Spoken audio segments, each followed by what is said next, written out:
is up, Yo, what's good, Eric? How you doing? dude? How's it going, man? Everything good your way? Oh yeah, great. Sick. All right, awesome. My wife just came from the Denver area, so she went over there to see some family, and I'm always envious and jealous of the view that you guys eternally have over there. So, how's the weather holding up for you today? It's awesome. It's been like, Denver's kind of weird because it's actually not as cold as people think. Like I grew up in Wyoming, which is freezing. So Yeah. Denver feels kind of tropical, but I do think in terms of the mountains, we're overrated because I think if you go to like Salt Lake City or even Colorado Springs, the mountain views and everything are just like incredible. But everyone they've marketed us as the Rocky Mountain City, so people think it's the spot. That's where to be. Yeah. Okay. So, I mean, as far as you maybe I'm getting a little ahead of myself, but where did Denver come into play as far as you making that trek over there from? Because you mentioned you're from Wyoming. Yeah. So I grew up in Wyoming. Went to college at the University of Wyoming in Laramie, which is like 2 hours from Denver. And while I was the sick thing about Wyoming, lowest population state. If you graduate a Wyoming high school, though, and you have like an average GPA, college is basically free because there's so few people and they're desperate for young people to stay. So it was really like, I didn't love Wyoming, but there was no reason to leave because college was free. But, we were booking shows in Laramie and like doing house shows and stuff, which was really cool. But halfway through my time there, I started playing in punk bands in Denver, and like it's a 2-hour drive one way to Denver. So I was in Denver every weekend just for shows, playing in bands, hanging out, and Denver kind of just became like a second home. And then finally, like when I was done with school and my girlfriend was done with school, it was obvious that we were going to move to Denver, and I was playing in bands down here. So it was like time for those bands to not have to deal with like a drummer 2 hours away. Okay.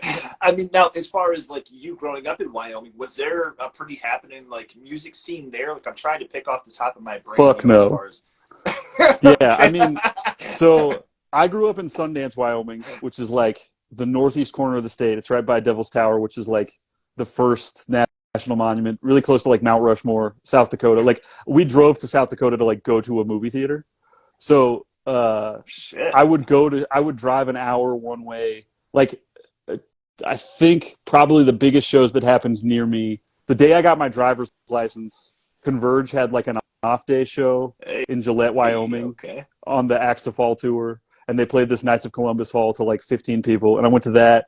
And then like Bane played Rapid City, South Dakota 1 million times. I'm pretty sure that like looking back, most of the shows were just terrible, like bar shows or VFW hall shows that like 15 people came to, and they would always be like, who the fuck is this like 15-year-old kid hitching rides to these shows? But that was the only thing.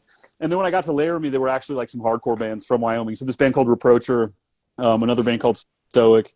There were just like these DIY hardcore bands, and being in like the southern tip of the state means that you can go to shows in Denver. You can, if you're like a band in southern Wyoming, like you can kind of pretend to be a Denver local sometimes. So there were more bands then. There were lots of places to do shows in Cheyenne and Laramie.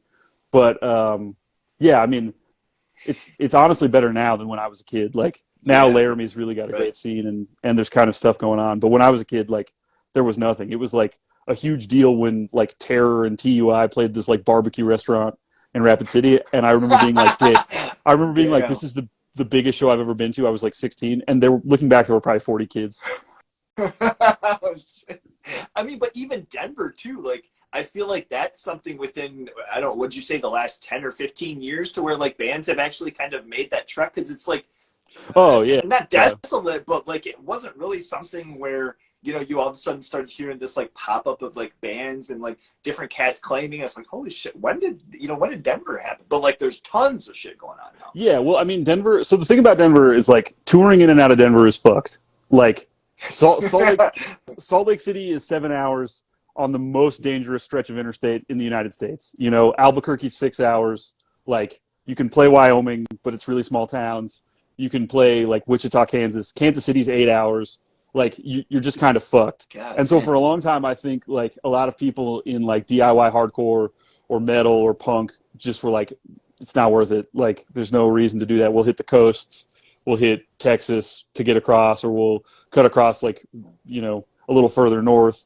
But a lot of people just busted their ass and made Denver great. Like, you know, Ethan from Primitive Man and Vermin Womb was booking DIY underground metal, punk, hardcore shows for 15, 20 years or whatever now, and like built it from nothing and made it a destination. And like, you know, um, Gordy from The Consequence is someone that I tell people all the time is like pretty singularly responsible for making Denver hardcore happen as a young ass kid, just booking shows relentlessly, getting lots of young kids to come back to shows, starting lots of bands. Like it's become a thing because people made it a thing. The other reason it's become a thing that I think a lot of scenes can sort of learn from if they're in sort of like a the middle of nowhere like we are, like there's not an easy drive close by, is that we just have stable DIY venues.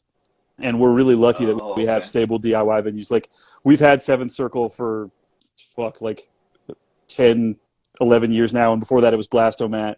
And like the thing that makes Denver hardcore and punk great is that young kids can just go to shows 3 nights a week, discover something, grow, get into cooler and cooler shit. And like, if that doesn't exist, those kids probably have one pop punk band and then like get a job as an insurance agent. So I think that like stable DIY venues is why Denver is good now. And it's, you know, the city's tried to shut them down and has succeeded shutting a lot of them down, but we're really lucky to have one that's stable. And we have another one called D3 that's awesome. So we're lucky in that sense. And that's why Denver hardcore is good, is just people busting their ass and great DIY venues. Shit, yeah, and I'm I being. mean, Someone's saying something about Sox plays, but I'm not old enough. So, Mark, I'm sorry. But you make a point too, you know, as far as like myself, the West Michigan, you know, kind of area, you know, obviously Detroit's always kind of had a thing, but like having that stability in, you know, in a venue of some sort. Like we have a couple of spots, I know, you know, like Detroit for the longest has had like the Sanctuary. There's been a couple of different spots that has had, but you know, like as far as like a stable, you know, venue.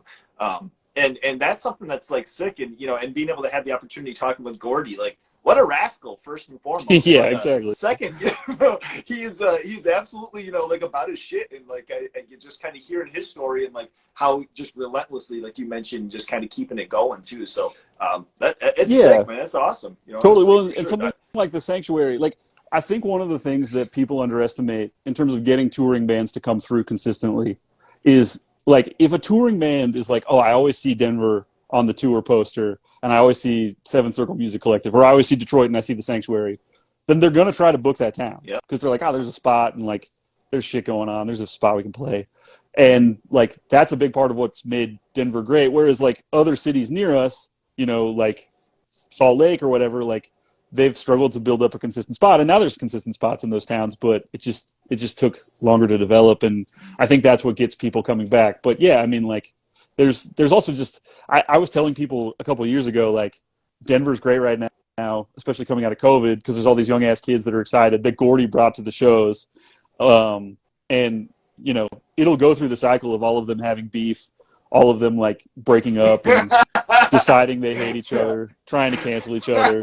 And it'll suck again for a couple of years until the next crop comes along. So we're in a good moment right now. There will be beef soon, and it'll suck again, but that's okay. Enjoy the good while it's there, you know, for sure. Now, I mean, you mentioned early on, you talk kind of, you know, getting your way at 16 to a Converge show, but you know, prior to, you know, as far as anything, you know, aggressive, like what early on were personal interests in music to where like maybe relatives, friends were kind of introducing you to, and something that, you know, was really picking your ear? Yeah, I mean, my earliest like musical thing was that my dad had a copy of Ramones' Road to Ruin in his car, and it was like the only CD he listened to, and I was obsessed. Like I just listened to the Ramones with my dad, going to school, going everywhere we went. So I was obsessed with the Ramones as a little kid, and that was like, all right, this is what it is. I love punk music. And then getting older and being like, all right, Dad, your records fucking suck. I'm into AFI now or whatever, was probably something that started to happen when I was like 12 or 13. And that was like, AFI was like a huge band for me. And then I would say that like probably the thing that really got me into like DIY punk and hardcore was my homie Mo, who also lived in the same shitty small town I did, like 1,100 people. My high school graduating class was 30 people. But my homie Mo was like, hey, you got to come hang out. Like, knew I liked hardcore music because of like the internet and shit, and was like, hey, you got to come hang out with me and my friend Casey. And they just had like a bunch of like, you know, early like hardcore CDs that they handed over to me. Like there was like a stack of CDs that was like, you know, a mix of like the melodic stuff that was really popping at the time, like Modern Life is War, Have Heart, but also like there was like a Fugazi CD in there and like a Minor Threat discography. And they were like, all right, you're going to put all these on like your family computer. You're going to hang out with us and go to shows. And that was just like how I started going to DIY shows, was like these older guys driving me from the middle of nowhere to these shows in VFW halls and shit. And yeah, that's kind of when I caught the disease. Okay. I mean, like, as far as you going and your first physical, like whether it was a tape or a CD, what do you remember buying, you know, first? Maybe it was even before, you know, getting into this stuff, but that first thing that you walked out of a music shop with. Yeah, the first thing, there was like, so just to like give a little context, my dad lived in Golden, Colorado, which is a suburb of Denver. So I would spend summers in Denver, and he would always take me to like FYE and shit. And I had read this interview with Davey Havok in Rolling Stone, and I was like, I think this guy is fucking cool. I'm going to buy the new AFI album. And it was December Underground. I was 12 years old, so I thought December Underground was sick as hell. Not so much now, obviously. And I remember going into FYE and buying December Underground with my own $13 that I had like scrounged. So that's like my first big music buying memory. And then I fucked up the CD, and my best friend's older sister was like, oh, I've got one in like my little car thing that everyone used to have full of CDs. And it had December Underground in it, but it also had Art of Drowning and Sing the Sorrow. And when she wasn't looking, I just stole her whole CD book and put it on my family computer. And that was the shit. Once I heard Art of Drowning, like, game over. That's it. Yeah. I mean, even like, you know, like their later stuff. I mean, I don't even know how you feel about, or if you've, you know, kind of kept in tune with like the newer stuff or not. There's still, you know, some moments, you know, that are definitely, you know, like enjoyable.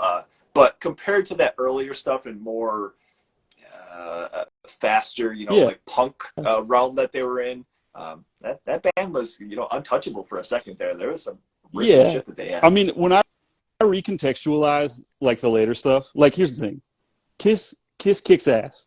Kiss is an arena rock band. They're gonna wear a bunch of fucking makeup and costumes, and it's the fucking best. And if you just look at late era AFI the same way, where you're like, all right, this is a fucking arena rock band, like everyone's here to be sad but also to like watch a sick guitar solo, then I'm down. But yeah, it's you got to recontextualize it. It's not the same. And like Art of Drowning is the record for me, but that was definitely the band where I was like, okay, you know, this is a huge band. This is something I can find in the middle of nowhere. If I went to see this, it would be in an arena. But in interviews, they're talking about like vegan straight edge and hardcore music and like all this shit that I've never heard of that I have to like spend hours online learning about. So they were the bridge for sure. Yeah. Okay. Sure. I mean, and, you know, spending time, you know, within like CD shops or music shops, if you had something else that was even local, anything come to mind as far as, you know, just kind of flipping through some shit and seeing something based off of cover art, you know, where you had to, because I have to say, you know, with Convulse, that's something that always draws, you know, as far as like kind of flipping through and maybe not even knowing a band. MS Paint, you know, most recently seeing like the cover art, I'm just like, this rips. I have to get into it. Yeah. I'm trying to think of like the cover art records I bought when I was young that would have been big ones. I think probably the one that stands out, I just remember, well, one I remember really vividly is being at a Hastings in Gillette, Wyoming, and discovering discovering Converge because I was like, what is this artwork? It looks so fucked up and evil. Like, I've got to find out what this is. And it was Jane Doe. Okay. And so I was like, Jesus Christ, this is the most insane thing. And I was like, I think I was like probably 13 or 14, and I was kind of scared of it at first. Like, I was like, I don't think I like this, actually. And then two months later, it was like the only thing I listened to. And then what else was like, I feel like the late era high school stuff that I was getting into because of the cover art. I think when I was like 14 or 15, it's probably when I started mailing cash to is it Interpunk? There's that website that used to just kind of have CDs of everything, and you could mail them cash, which is fucking stupid. But my parents would just be like, "Yeah, this is normal. He's taking like $28 in cash to the post office," and that was when I was kind of getting into like hardcore like I think I bought like a Think I Care CD then from them because it was like $5, okay. and I thought the artwork looked cool and fucked up. Integrity was because the cover art looked cool and fucked up, and the CD was cheap, and I was just like, okay, what's this band? And then I remember everyone telling me that like I needed to go get Systems Overload, and so I went and got Systems Overload and mailed cash. But yeah, it's probably like, being that isolated, there wasn't like a cool record store except for summers when I would come to Denver, and then it would be like, oh, this is amazing. Like but I was in the middle of nowhere, and I didn't really get into buying records right away because I was like, I want CDs. The opportunity wasn't there. Yeah, yeah, for sure. Yeah. Okay. And it's funny too, because like there's, kind of those times where people talk about and have the opportunity of like, even in Grand Rapids, for instance, we have a shop called Vertigo Records. It's been around for fucking ever, so it's like, it's nice, even though, not being a huge city, but having that opportunity where it's like, there's a lot of spots that just does not exist, maybe at FYE or something that might be in the mall, and being able to, like get some CDs and shit, like that rules in and of itself. Now, where does the transition come into? Because I know you play guitar, you play drums. What was, the transition into like getting involved in music? So there was no opportunity to like start a band when I was in high school in the middle of nowhere. Like, that was insane. There was like one kid in a Primus shirt that I jammed with because it was like, this is like the other person. Shit. This is like the other person at my high school that owns gear and is like into guitar music. So I guess we're gonna hang out. But it was obviously didn't work. And then when I got to college in Laramie, there were enough people. Like, I was wearing like I think I was wearing like an American Nightmare t-shirt at the gym, and my friend Chloe was like, "Yo, we have to be friends. Let's start a band." And my best friend James, who actually started the label with me, was like, "Let's do this. Let's start playing in bands." And we started playing in a bunch of different bands. Like, it was kind of the sort of thing where, everyone was really young, like between 19 and 22. And there were a lot of times where we would do bands that we kind of took seriously, but there was also a lot of just like, all right, we're trying to have a scene in the middle of nowhere. Our bands can only play so many shows. Let's just like make up a band to play this show, So we would just be like, all right, today we're going to like start a doom band in like an hour. And that was sort of the thing. And like, then bands sort of started to go on tour, and I started playing in a band in Denver called Product Lust. And that band was like probably the band where I was like, oh, this is kind of how you do things. Like, these people have all been on real tours before. They sort of understand how to do stuff. And that's kind of how I got into it. Was just finally finding like 4 people that also liked hardcore and punk music. Okay. And just took a while. Now, I mean, as far as within like Product Lust, was that just something? And by no means am I trying to like pry if it was something that it just didn't work out. But the one record, which, mind you, may I say, fucking rips. Oh, thank you. What ended up kind of coming of like there not being anything, because that's from like 2018, right? Yeah, I mean, honestly, so that band just sort of was one of those things where like life happened. Like, our vocalist moved to Portland, our bass player moved to Kansas City, and then COVID happened, and it was kind of just like, we could do a remote band, we could kind of keep doing stuff, but just sort of petered out, and that's okay. And like, honestly, the label started because I was feeling like that band was sort of starting to reach its end, and I was like, I really want a project that's not dependent on anyone else. Like, I want a thing that I can just do when the bands aren't really happening. Mm-hmm. So that's sort of what led into the label around that same time. Okay. Now, I mean, Euth was prior to Product Lust, right? Yeah, Youth was like, I would say, kind of the first real band I was in. Like I was in a bunch of other like random kid bands before that, but like Youth was the first band that like tried to do stuff, and that was like, I would even say not a hardcore band. Like we were influenced by like, Death Spell Omega and like, Oh shit. Funeral Okay. Diner and shit. So it was Yeah. different, Okay. but yeah, that was also like a forerunner. And Ian from Product Lust played in a band called Iwakura, and we toured together a lot. And we were just like, we should do a punk band. Like we're sick of playing these like weird crossed arm shows that no one gives a shit about. Let's do a fun punk band, and that's how Product Lust sort of came together.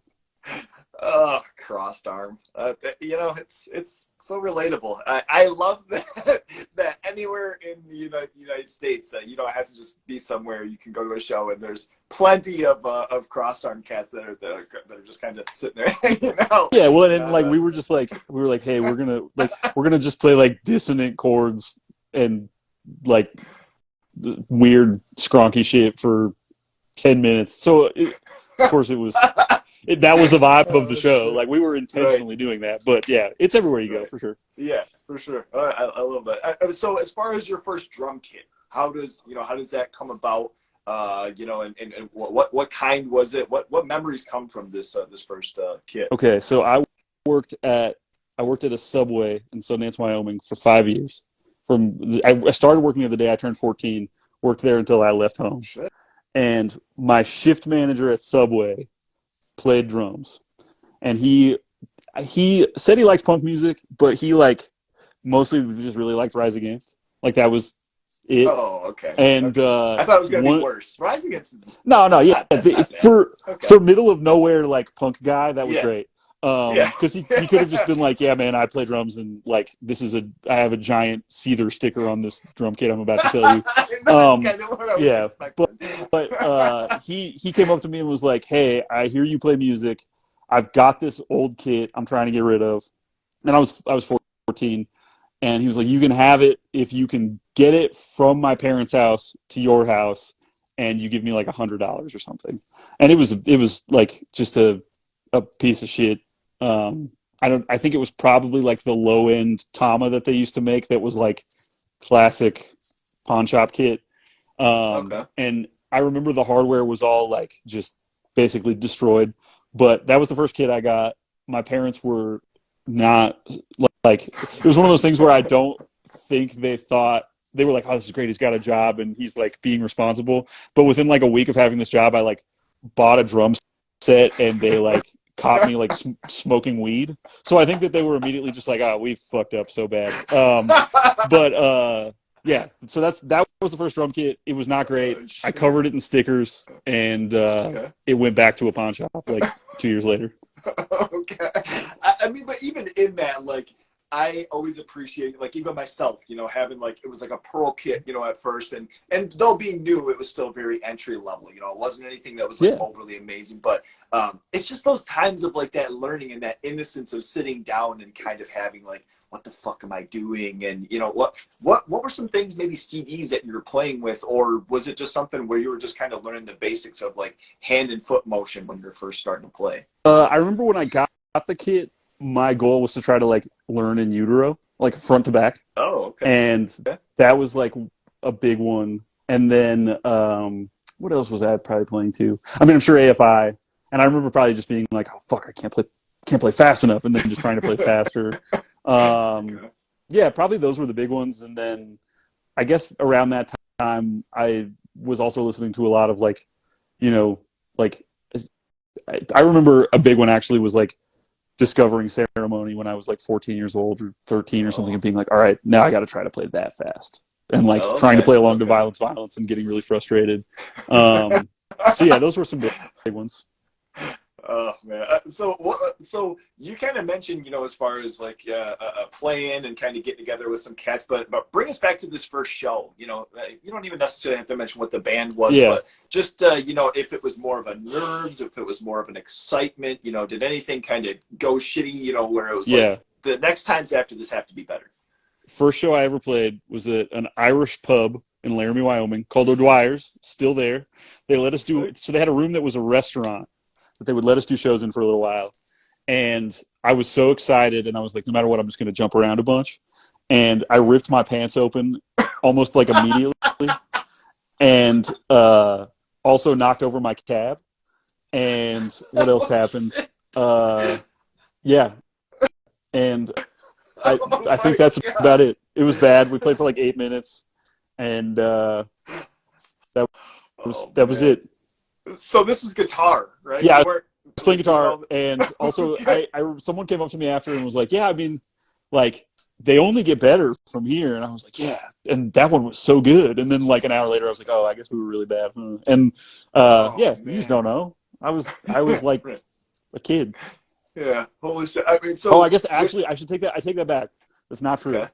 My first show technically was playing covers at a gazebo in my town. But my first DIY show was that because I used to get Okay. like a summer gig with my high school music teacher playing like Tom Petty covers in the gazebo in Oh my town. shit. So Okay. So was that where you were kind of coming up, like learning playing guitar? Then did you play guitar yeah, initially before drums? Then? I played both all through high school. Like the thing Oh, okay. about being in a small town is like everyone kind of does everything. So I was like on the high school football team, but I was also in the marching band and in the jazz combo and in like Okay.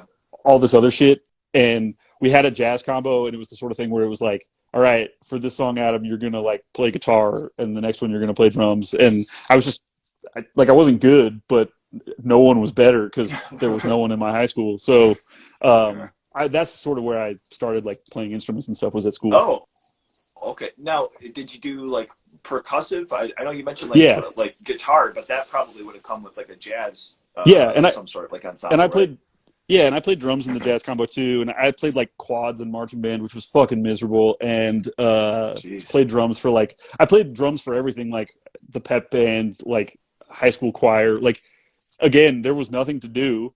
If I wasn't doing that, I was going to be like smoking weed out of a monster can with my friends. So I was doing that and smoking weed out of a monster can with my friends, and like just it was a way to play drums. And for a lot of the beginning of that, like I didn't own a drum kit when I first started doing that stuff, so it was like if I joined the jazz band, I'm allowed to come play the drum kit at the school anytime I want, and Oh no yeah, one true. no one could stop me. So yeah, it was kind of the benefit of like a small town high school was just being able to fuck around with gear. Damn. Now, I mean, did you ever, was this like at a point where you were listening, to some of this stuff and like showing some of your instructors or anybody like, hey, how do I do this? Did you ever get anything as far as somebody who might know what the fuck they're doing and No, not well, know? yeah, I had a cool music teacher for sure. He was really cool, and he would be like, I got an open mind to everything. And I remember one time he like excused me from an event in the marching band because I was like, listen, Mr. Kaler, I really want to go see Bane play this bingo hall. And he was like, that's chill. Like, you're good. It's a Oh, music shit. thing. But it was also the kind of thing where like he didn't know what any of that shit was. Like Yeah. no one was like, oh cool, here young man, here's the negative approach 7 inch, enjoy. Yeah. Because it was the middle of nowhere. And so that was all stuff that like sort of came on my own. Oh, okay. Okay. Now, as far as, so you kind of touched on like, that initial drum set and getting past that. And this kind of goes into like upgrading gear and getting into, like a Yeah. little bit more solid, foundation of stuff. What kind of came after that, where maybe you were using for some years and became, kind of your go-tos for playing live and recording? Yeah. Yes. So I bought. I remember right after my freshman year of college, I worked at Applebee's, and it fucking sucked. Worst job I ever had. And I got like, I worked just like crazy overtime because it was the summer in Laramie, Wyoming. I didn't know anyone. I was like driving to shows in Denver alone, and I had made like $1,000 doing just like crazy overtime at Applebee's, Uh, and I bought a Mesa Boogie rectifier 4x12 because I was like, no matter what I do, okay. I'm gonna need a guitar cab. So I just Mhm. bought this guitar cab, and then years later, one of my first bands got to play with Capital's Casualties in this basement in Laramie on their way to play this fest in Colorado Springs. Best show I've ever been to, still, and I think it's Geraldo. from Capitalist Casualties was like, hey, you know that cab would look way sicker without the Mesa logo on it. And without like talking to me much more about it, he just went up and ripped it off for me. Oh, shit. And I just remember being like, man, I'm not mad at all. Like, you're right. It's so much sicker now. But I still have that cab. That was like the first nice piece of gear I remember buying, was buying a Mesa cabinet. And then I feel like I'm always kind of buying and trading on kits. Like, I don't really know a drummer that's ever like permanently satisfied, because you decide you're going to make some decision on dimensions, and then you play it for 2 years and you're like, but actually. So I feel like there was just always like a kit hanging around for a long time, just because of like Cursed and shit that I loved growing up. I really wanted to do the thing of, I had a kit that had 2 floor toms, so I could turn the other floor tom into a rack tom. That was something that I thought was cool. But then within a year, I was like, this is fucking stupid. So yeah. There's often times, I mean, I remember myself even like, I don't remember what 80s band it was, but seeing, back, the style that they would have where they would hang the cymbals upside down, like you would actually turn it over and they would hang, there's just some things that we go throughout life and throughout our changes where, you have that fun for the moment, but looking back, you're like, what in the fuck did I do? Yeah, exactly. Or like just like lots of times where I'm like, damn, I was playing just like literal trash for years. But that's okay. I mean, I was broke. Like, it's not like Applebee's was going to buy me nice gear. So it is what it is. Yeah, you ain't lying. I mean, and it's funny too, because you mentioned Applebee's, and I think I might have to give a shout out on the show. That was the worst job I'd ever had. I think I was there for 4 years as well. And here in, West Michigan, and goddamn, I could not wait to quit that. I did. That's the only job ever that I actually straight up quit. Yeah, I'm out of here. It was brutal. Wing night was the worst. Like, I just remember like, and like no tip share. So like wing night, everyone front of house was like doing okay. Back of house, I was probably making like $8 an hour, and because it was Wyoming, like the minimum wage is nothing. Yep. Sorry, my cats are going nuts. But yeah, so Applebee's was like just the worst job. And I had one coworker who was like, yeah, I'm really into like hardcore music. And then he would just put on like Whitechapel loud as fuck across the Applebee's PA while I'm making like 500 wings. Terrible job. Yeah, it's funny because earlier you were talking about, like punk music and everything. It made me think of actually a story being in Applebee's where somebody was like, man, I found this new punk band. You're going to think they're the best. And it was fucking Buck Cherry. Yeah, Line Cook. It was like, Line Cook is a genre. This is not punk music, dude. I hate to tell you. This is not working. For real. Yeah, and I remember, like, there were lots of coworkers who would just be like, ah, fuck, like the coworkers who were just like, you're some fucking stupid rocker, like, I'm just gonna put on like Alan Jackson. Like, in a lot of ways, I was like, man, thank you so much, because we're not listening to deathcore right now, and like of the Line Cook music that is available to us, Alan Jackson is as good as it gets. So I mean, you kind of touched on right around Posty's couple of bands, and right around even like COVID, as far as the record label kind of coming about. And listening and kind of reading a couple of things, interviews with yourself, you kind of mentioned before having, it tossed around your mind and kind of going about doing something like this. Where's the point where you end up, kind of pulling the trigger on it, so to speak? Yeah. So I was in grad school. They gave me this teaching award that I didn't even know I was nominated for, but they gave me this teaching award my last semester, and they were like, you get $3,000 cash for this award. And I was like, what the fuck? I was like, man, I don't have a savings account. Like, I don't have any money. This is sick. You know what I'm going to do with this $3,000? I'm going to put out some records. Because I had no idea that, like, that's literally a record if it's a very small pressing. And so I just had that money, and I had just totaled my Buick LeSabre driving to and from Denver. And I was going to get a little money from the insurance company for that. And I was like, okay, this is seed money. I'm starting a label. It wasn't even like close to enough money, and I was insane to think that would work. But it kind of worked. Like, the first couple of things were really small commitments. At first, the idea was just to do like 7 inches in tapes for bands around Denver. Okay.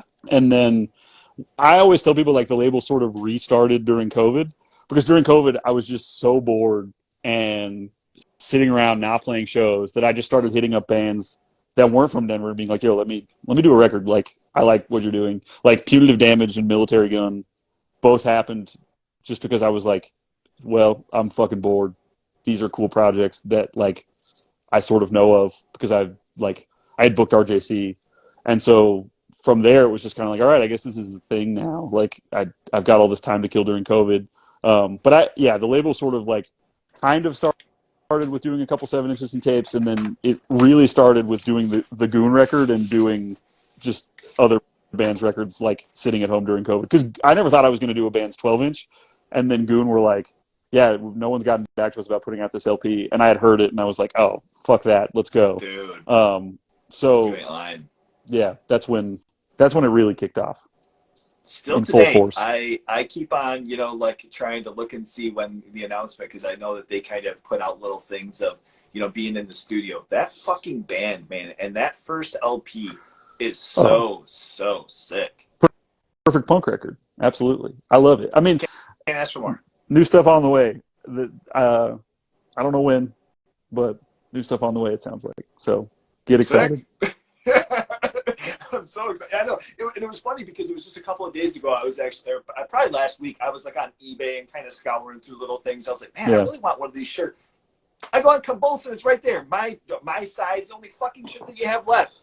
Yeah, we still have Goon shirts for sure. There's some Goon shirts, and I mean, like Alex, who draws everything for the band and fronts the band, is just a genius, and there's always going to be something that looks incredible. So sick. Yeah, I absolutely love it. But now, so from your first release, like what was the first release that you ended up putting out then for the label? Technically, it's the Euth LP, which was like, it was the kind of thing where like I had been toying with the idea of the label. I had a little bit of this money, and we had a bunch of labels that all wanted to do a little piece because it's Screamo music, and in Screamo, every record's got to look like a NASCAR. Like there's got to be 5 labels on the back, which is cool. And actually, I respect that a lot. It's like a sustainable way to approach a genre. But anyways, I was like, all right, we need to come up with like our stake in this record. It's like 100 records or something.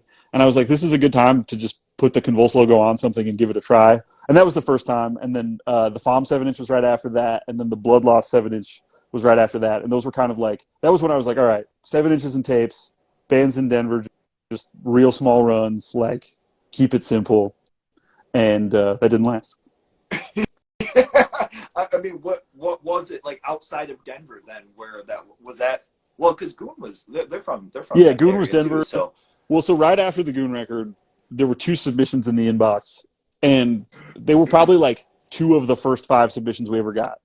And one was the first Yambag record, and I was just like, what the fuck is this? Dude. And their submission was incredible. They sent me like an IMDb page and a trailer for the record, and I was just like, what? I knew nothing about the band at all. Went in totally blind. I had met Nick from Yambag booking Nick's grind band, but like Grin and Barrett, which are amazing. Yeah. And like just got the submission, and I was like, all right, well, I got to do this record now. And then this amazing band Rash from Chicago also sent me a submission being like, hey, we love the Goon record. We kind of know Goon. We don't know what you're up to, or like no one knew each other. But they sent me Hive Mind, and I was like, oh my God, this record's incredible too. And that happened. The Punitive Damage 7-inch happened, and that was all kind of like the middle of COVID. And all these bands kept joking with me like, this is stupid. Like, why are you lighting money on fire on records? Like, you should be like, I think Mike from Punitive Damage always says like, oh, we thought you were such an idiot. We were like, this guy should be buying water. What is he doing putting out records? But straight up, I was like, the world's ending. Like, I'm not, what am I going to need a savings account for? I'm just going to put out some records and like mail them so I have something to do. And that's when it really started to kind of pick up. Holy shit.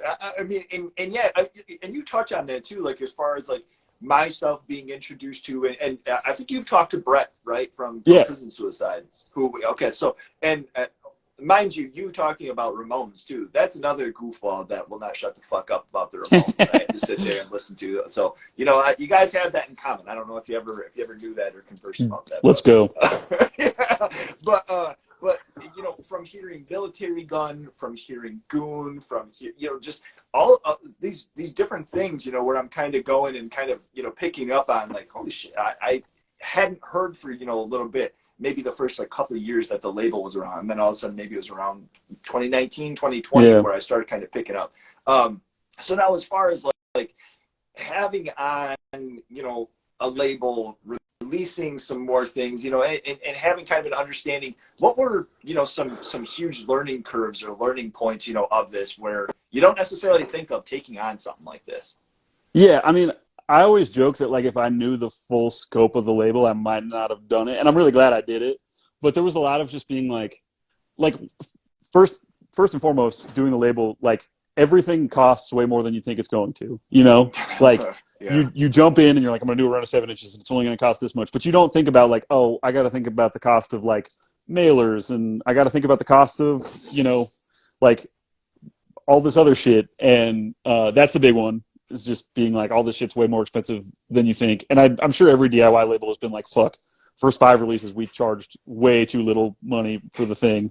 So that's a big one. Yeah. The other big one is just like space, just being like, yeah, I can put out like 4 LPs this year and it won't destroy my apartment. And like, it totally did. I'm really lucky that my girlfriend didn't leave me. But yeah, I mean, like, that's a big one too. Like, we got a storage unit sometime in 2020, maybe 2019, and that was like a game changer. I'm trying to think of other learning curves. I mean, the other big learning curve is like, and I think this is a fairly classic exchange, is like falling in love with the band, being like, fuck, I got to do this record, and then being like, yo, y'all are gonna tour, right? Like, we're gonna sell these copies, and then being like, yeah, we got you. We're gonna play so many shows. Don't you worry. And then 2 months later, they're like, yeah, I mean, he's having a kid now, so it's just not going to happen. And you're like, well, okay, cool. I'm gonna die with this record, but that's okay, because at the end of the day, like, you put it out because you love it, and it doesn't matter. But there was definitely a learning curve of being like, oh yeah, like you have to be realistic about how many of these things will sell and how they'll be supported, because it's DIY punk music. Like, it's not easy to go out and tour or play lots of shows. So those were all probably the big learning curves. And I think that like I got lucky in a lot of ways, because there was a really cool community around the label. It sort of felt like overnight where people just wanted to help me and support me. Like, we got a really great team of volunteers that are all like my best friends still. And there's a really great community of people in Denver. And like, it's still the sort of thing where I find that like other people that do this, that are, that have the same brain disease of burning money on DIY hardcore records, are very much down to like give advice and tell you, the pitfalls. And I had a lot of people like that were just sort of like, yeah, like, do this, don't do this. And that helped a lot. Like honestly, Ian from Military Gun and RJC was like very early in the label was like, all right, yes, you can do this Military Gun 7-inch. That's awesome. And also, here's some unsolicited advice that I really needed. And there was a lot of that, just people who were like down to support and point me in the right direction. And that's a big part of why the label was able to grow. Like, it was very much like a community of people making it happen. It wasn't really ever all me. Yeah, and I mean, it's one of those things too, where there's a lot of times that, like, especially like in punk or within hardcore, it's kind of like a fuck the man or the establishment or that. But it's like, when you look into like actually pressing something or wanting like something to come out of it, yeah, you don't want to necessarily like be part of like that system or anything. But it's like, you want to go and say, oh, you just want to press like 100. Well, I go to the plant and their minimum is 500. It's like things like that you don't ever think about necessarily. You don't know, just as like a consumer or somebody buying the shit too. So it's like expenses and different things. Totally. Obviously myself, but from my friends and from different cats I have locally that that do that. It's always such an interesting and kind of different exchange. And I mean, even within not being in a band and without playing necessarily, still being a part of the community, still having that say and being a part of that too. So is there anything as far as like interest within playing again, or is this something where your time is? So I play in a hardcore band called Destiny Bond, and that band actually tours a bit. I was gonna ask. Okay, so you are in that band. Yeah, I play drums. Shit. Okay. I play drums in that band. Okay. I'm in that band. I think I still play in a band called Reality Complex. We don't really play that often, but that's like River from Direct Threat and a bunch of other great Denver bands. Oh, Like okay. sort of just his solo vision, and I was playing drums in that for a while, and I play drums in like a post-punk project called Tender Object right now that's just trying to do like Suburban Lawns, Orange Juice Worship, which is another lane that I really love. And I'll probably do another hardcore band at some point. Like I'll probably never quit playing in bands, so that's always going to be part of it. Awesome. Okay. And I was going to mention too, because I wasn't for sure if you were in Destiny Bond Yeah. or not, and I didn't know. But okay, so now you were a part of that, from the get go, right? Yeah. That's. Oh, go ahead. No, I was just going to mention. Is anybody from that band in? Were they in Product Lust, or is this a complete different set of cats? Yeah, complete different lineup. Oh, okay. Yeah. Damn. Well, I mean, and that record is absolutely sick too. Now, thank you. Within you guys and within like the playing too, do you have anything where you've kind of had conversations where it's like, yo, when we're putting out stuff, I don't want to do it. I know No, this is kind of something personally I've heard. Yes, I get that. We have a record coming. We're putting it out. The main reason is like, so Amos and Chloe from Destiny Bond also run the label with me. They're volunteers that like do everything, and it's one of those things where it's like, we believe in it. We think the songs are cool. Like, why ask someone else to lose $5,000? Like, Totally. we can lose our own $5,000. So that's why. But I think that's cool. Like, I also think too, like there can be a little bit of an exchange where it's like, yo, it's cool to be like, yeah, I run a label, but I also admire this label, and it's really cool to have my band on that label. And that's something that I would love to do in the future too. Like, I think putting out your own band's record is also it's a really weird, kind of embarrassing, because doing the label, you get to talk about bands you love in earnest, but talking about your own band that way sucks. So, yeah, it's a trade-off.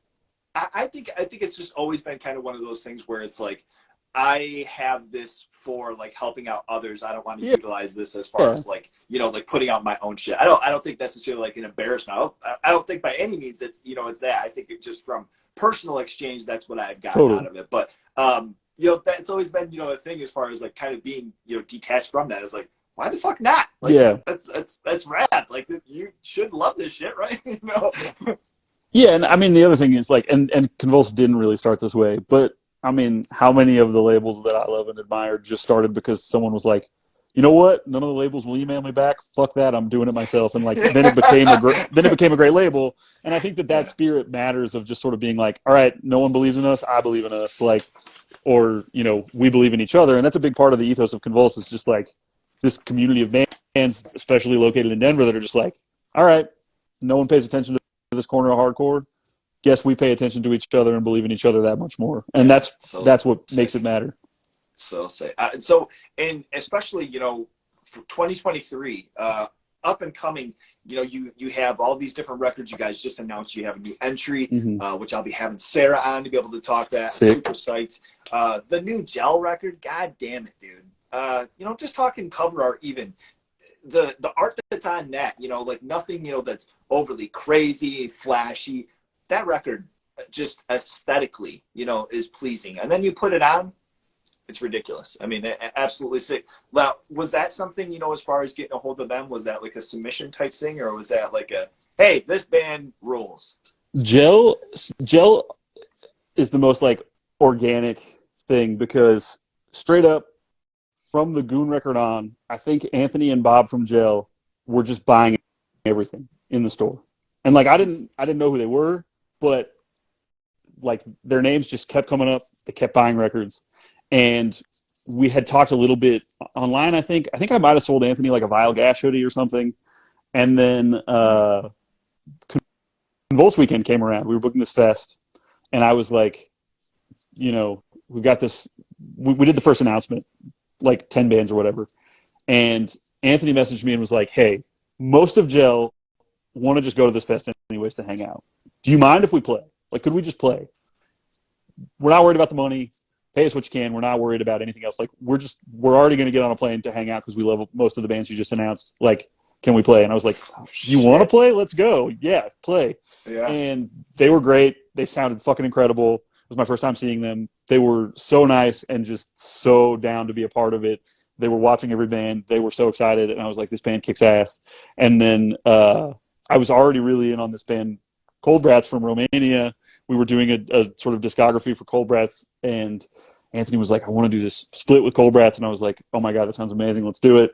And I think when Anthony called me about doing the Gel LP, I was like, hey, you realize like that's going to be so big and in many ways way bigger than anything we've ever done. Like, you know, is that something you really want to do? Like, you sure you don't want to send this to someone bigger? And they were adamant, like, no, this is coming out on Convulse Records. And I was like, holy shit, that's crazy. So they've just always been down. They're huge fans of the label. They're amazing people, an amazing band. They work so hard, and the community around their band, I think, is just really, really inspiring. And yeah, incredible people, incredible record, only constant. And for everyone who's emailing me, the first pallet of records from the first pressing just landed. I'm shipping those as soon as I get off of this. I shipped like 200 this weekend. I will be shipping 200 more today. You will get your record very soon. So. And I mean, you know, within like the first like limited, you know, like sets that were on there, just hitting refresh and like looking, you know, and kind of, you know, deciding on which one you're going to grab. Those things were flying. Yes. I don't know as far as like sales, and it's not necessarily all about that, but the band is, you know, they're very hardworking. I don't know how old they are. They look like they're younger cats, but just busting their ass, just fucking everywhere. We got to play with them in Detroit. The live show, you know, you can't. I mean, and my man on drums just absolutely has this like systematic, like metronome like style of playing that he is just constantly doing great stuff. So yeah, Zach is insane. Zach is an insane player. I mean, they're all insane players. Like it's ridiculous, and I think too, like it's one of those things where, you know, I think that band, like we're all just kind of like, oh my God, they work so hard. They're machines. But I think they're just like, of course we want to play a ton of shows. This is the best. Right. And that's they just have such an amazing attitude about it. And I think that's why there's such a cool community of kids at these shows, is because they feel that it's so positive, and like it's one of those things that doesn't need to be said, because everyone in the room kind of gets it, and that's what makes them so great to me. Yeah, but totally. Yeah, an amazing record. I'm really excited that it's out, and I'm really excited for everyone to get a copy soon. So watch your mailbox. Okay. Now, another band I wanted to mention, you know, and once again, this is going to be somebody else featured this month, Discreet. Yeah. When you guys announced this, when you guys released this first single, that was a track that I was just like, sorry about that. This is a track, you know, as far as in the hardcore lane, that it felt, you know, familiar in the sense of being kind of disjointed and very punky and gritty, but it felt very different. You know, when you're first hearing a band like this, tell us about, you know, your initial experience with like, holy shit, where are you guys from? Yeah, Discreet was basically, you know, Total Abuse is probably my favorite punk band of the last like 10 or 15 years. Like, I think an unimpeachable discography, a perfect band. A band that I'd come back to more than almost any other hardcore band. And I can't remember who. One of my homies was like, yeah, they've got a new band. It's called Discreet. They've got a single up. And I was like, that's awesome. Can't wait to listen to it. Listen to it. Incredible single. It's on that first 7-inch we did. And I emailed, and I was like, there's no way they're going to be down. But I got to ask. So I hit him up, and I was like, hey, I'd really love to do a 7-inch or something. Like, let's talk. You know, I know Rusty has a label, and I was like, you know, you might want to self-release. That's cool. But if you ever want someone else to do this or go in on it with you, like, I think this band is perfect, and I would love to do that. And ever since then, they've just been like, yeah, we're down. And we did the 7-inch, and then the LP was like, I think it's the longest record we've ever done. I think it's a perfect record. Everything on it is incredible. So like, it's got so much depth to it. It's noisy. It's aggressive. Lyrically, it's just fucking incredible.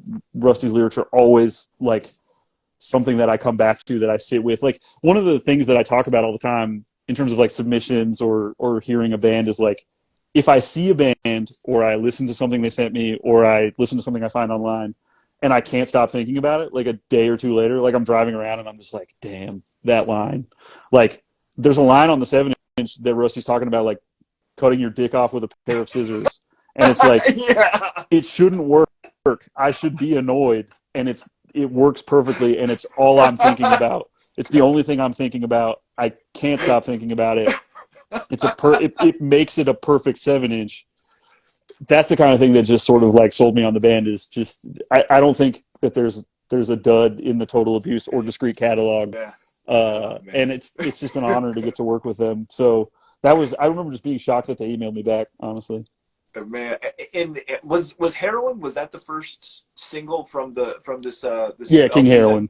King Yeah. Heroin, there we go. Okay. And even that track too, like I mentioned, it's just it fits so well. You know, it's kind of one of those things. But then when you're listening to it, you know, you kind of like, you know, you mentioned with it, you know, ringing in the back of your mind, you're just like, man, I just have questions about like their writing process and Rusty and what, you know, goes into some of the ideas that he has, and, you know, his lyrical content kind of stick off.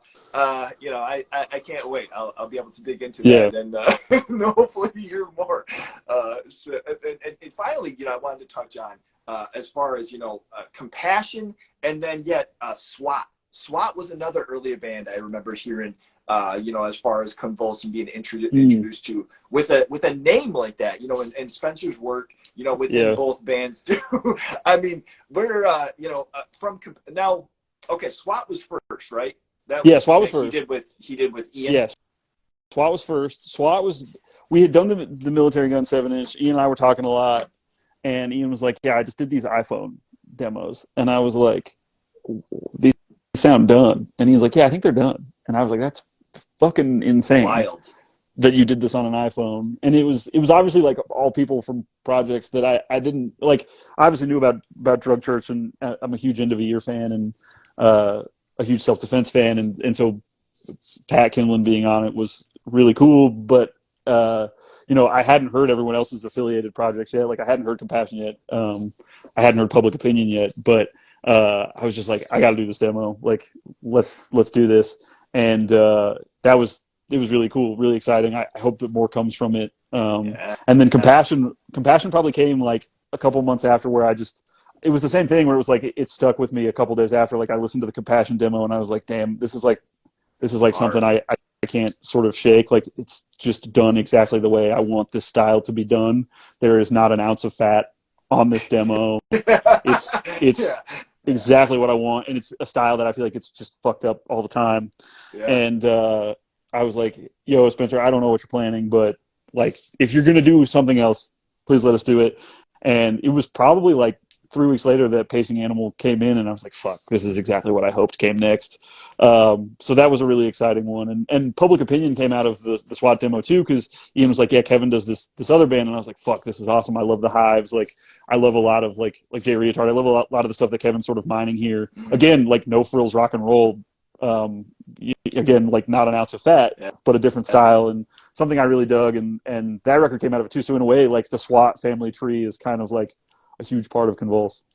Man, so cool. And like I gotta say, man, you know, I understand the, you know, the frustrations and probably, you know, the overwhelm that sometimes comes, but the label is releasing some awesome shit, man. You're absolutely doing some really radical stuff.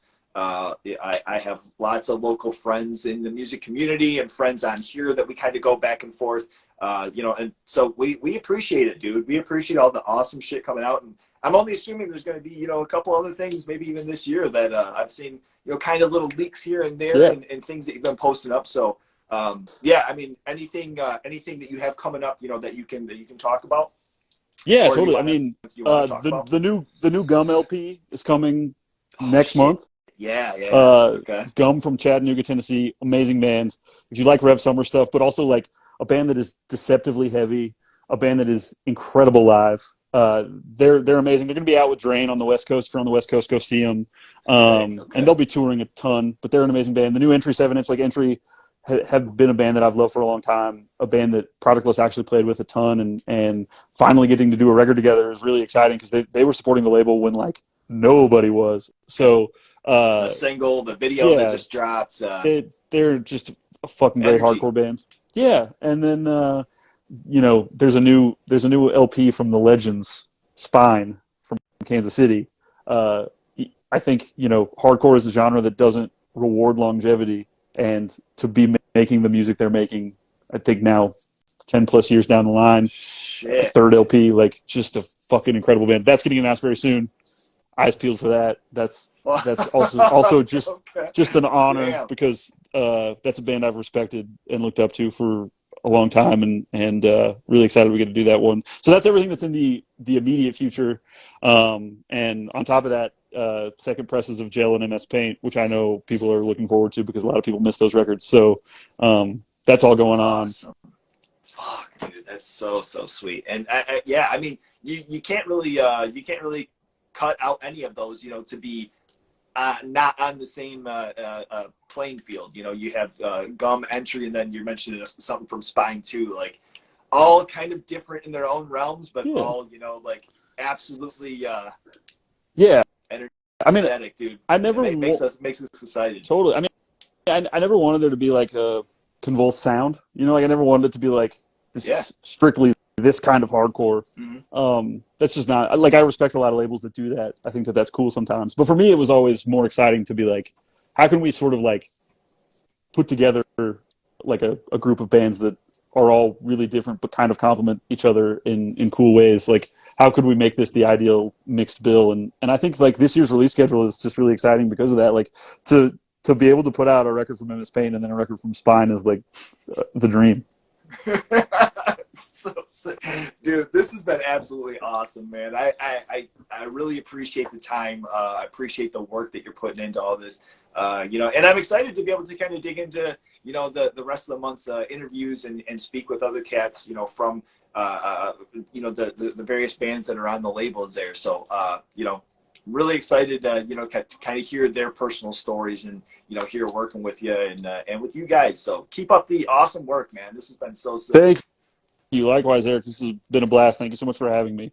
Absolutely. If anybody's just tuning in, I'll have this edited probably within like the next month or so. Have it on YouTube and or kind of with some announcements. Speed it up a little bit. You know what I'm saying? Have it up on there. And once again, man, thank you so much. This has been incredible. Hell yeah, let's do it again sometime. I'll talk to you soon. For sure. All right, take buddy. See ya. You're so lo-fi, a whole guy, yeah. Lo-fi horror guy has been recorded in front of a live studio audience.